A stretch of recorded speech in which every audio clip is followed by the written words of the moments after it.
Sahabatku, kalau kalian difitnah, mohon bersabar. Serahkan semuanya kepada Tuhan.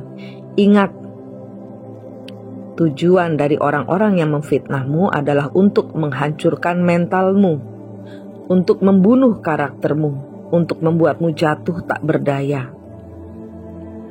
Mereka memimpin banyak orang untuk mengarahkan pikiran banyak orang mempercayai ucapan seorang pemfitnah, pendusta.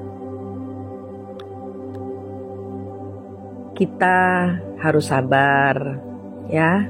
Kita harus tenang. Ingat, ada cerita di dalam Al-Quran dan Alkitab kisah yang sama, yang menyebutkan bahwa salah seorang kaum Musa bernama Karun dianugerahi kekayaan yang sangat banyak.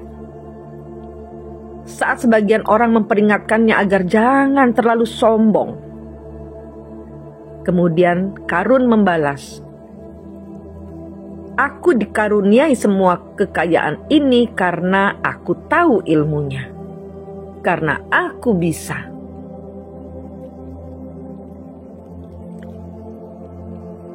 Karun menyombongkan, memperlihatkan, mempertontonkan kekayaannya.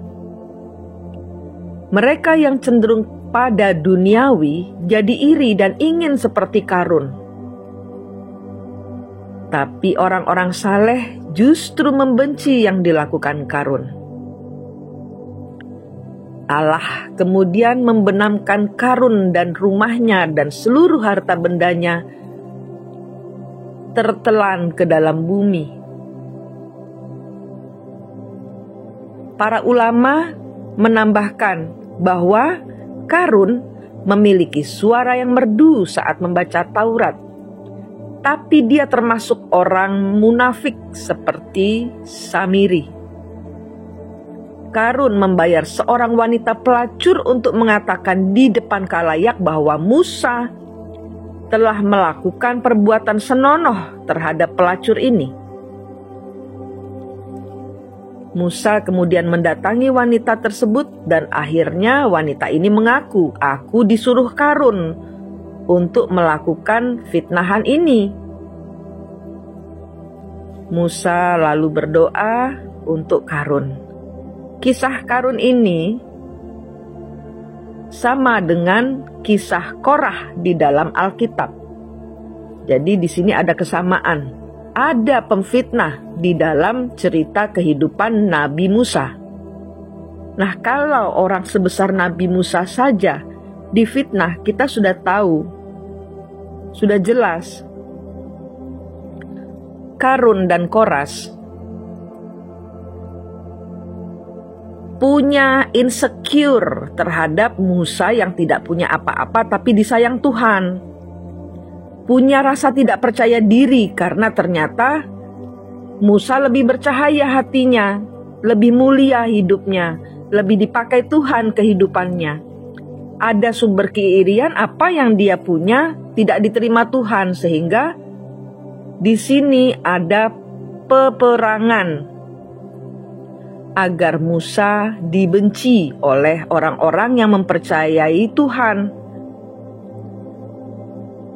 Jadi di sini apa? Logika bahwa harta bisa dicari dan menyombongkan harta-harta tersebut tanpa melibatkan Tuhan berperan di dalam kehidupan berkelimpahan kita. Akunya ini loh, egonya ini loh terlalu besar. Menganggap saya bisa tanpa Tuhan.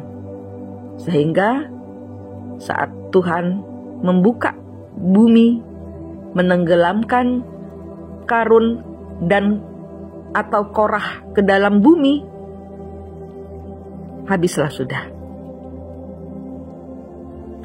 Pemberontakan kepada kuasa Tuhan ini sering terjadi. Jadi kalau kalian difitnah, ingat Nabi Musa saja difitnah sedemikian rupa.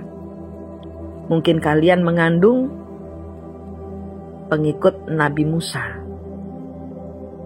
Karena Tuhan mendatangkan api dan menghanguskan 250 orang pengikut Korah atau Karun.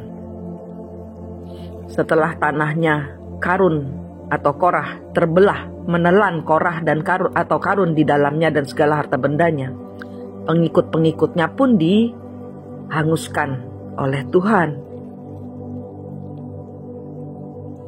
Maksud saya bikin video ini, pada saat kita difitnah orang, jangan kita sibuk membela diri, kita sibuk minta tolong Tuhan. Karena gempa bumi yang memasukkan mereka semua, pengkhianat-pengkhianat, penghancurmu, adalah kuasa Tuhan, bukan kuasamu.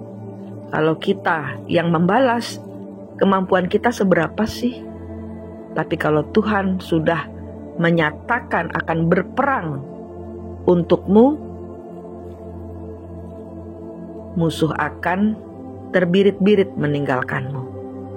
Selalu melekat kepada Tuhan, lepaskan segala keduniawian, enolkan diri, izinkan Tuhan mengerjakan bagiannya.